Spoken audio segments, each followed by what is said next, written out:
বাংলাদেশে একটি বিএমডব্লিউ গাড়ি আমদানি কিংবা কেনার খরচ, মডেল, ইঞ্জিনের ক্ষমতা ও গাড়ির অবস্থা ভেদে হতে পারে ৭০ লাখ থেকে ৬ কোটি টাকা। কিন্তু এবার এমন এক কৌশলের সন্ধান মিলেছে যেখানে পুরো গাড়ি আমদানি না করে আনা হচ্ছে আলাদা আলাদা যন্ত্রাংশ। এরপর গ্যারেজে জোড়া লাগিয়ে তৈরি করা হচ্ছে আস্ত একটি বিলাসবহুল বিএমডব্লিউ। কাগজপত্রে ভাঙাড়ি বা ক্র্যাপ দেখিয়ে ফাঁকি দেওয়া হচ্ছে বিপুল পরিমাণ শুল্ক। শুল্ক গোয়েন্দা বিভাগের অনুসন্ধানে এমনই একটি বিএমডব্লিউর সন্ধান মিলেছে।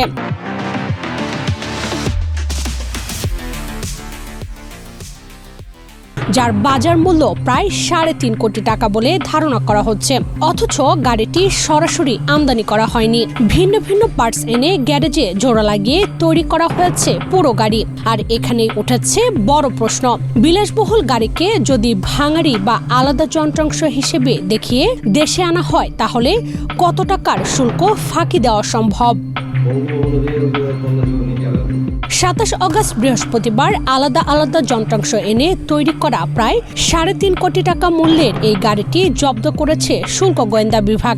বিষয়টি বাংলাদেশ প্রতিদিনকে নিশ্চিত করেছেন শুল্ক গোয়েন্দা বিভাগের অতিরিক্ত মহাপরিচালক মোহাম্মদ সালাউদ্দিন রিজভী। গাড়ির যন্ত্রাংশ বিভিন্ন ভাবে শুল্ক ফাঁকি দিয়ে এনে বিভিন্ন ওয়ার্কশপে জোড়া লাগিয়ে পূর্ণাঙ্গ গাড়ির তৈরির মাধ্যমে একটি শক্তিশালী চোরাই নেটওয়ার্ক গড়ে উঠেছে, যা অবাধে এ সকল হাই এন্ড বা দামি মূল্যবান গাড়ি যেমন রেঞ্জ রোভার, বিএমডব্লিউ, অডি এগুলো কপি তৈরি করে সরকারকে পুরোপুরি শুল্ক কর ফাঁকি দিয়ে দেশকে কি বলবো মানে রাজস্ব থেকে একদিকে বঞ্চিত করছে, আর একদিকে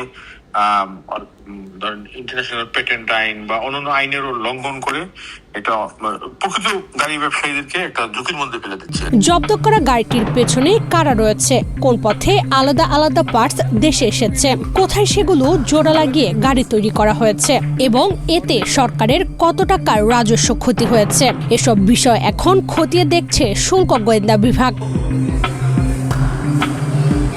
শুল্ক ফাঁকির এই অভিনব কৌশলের সঙ্গে আরো কেউ জড়িত কিনা সেটিও তদন্ত করা হচ্ছে। পুরো গাড়ি আমদানি করলে যে পরিমাণ শুল্ক দিতে হয় সেই বোঝা এড়াতেই কি পার্টস আমদানির এই কৌশল? আর এভাবে দেশে আরো কত বিলাসবহুল গাড়ি তৈরি হয়েছে?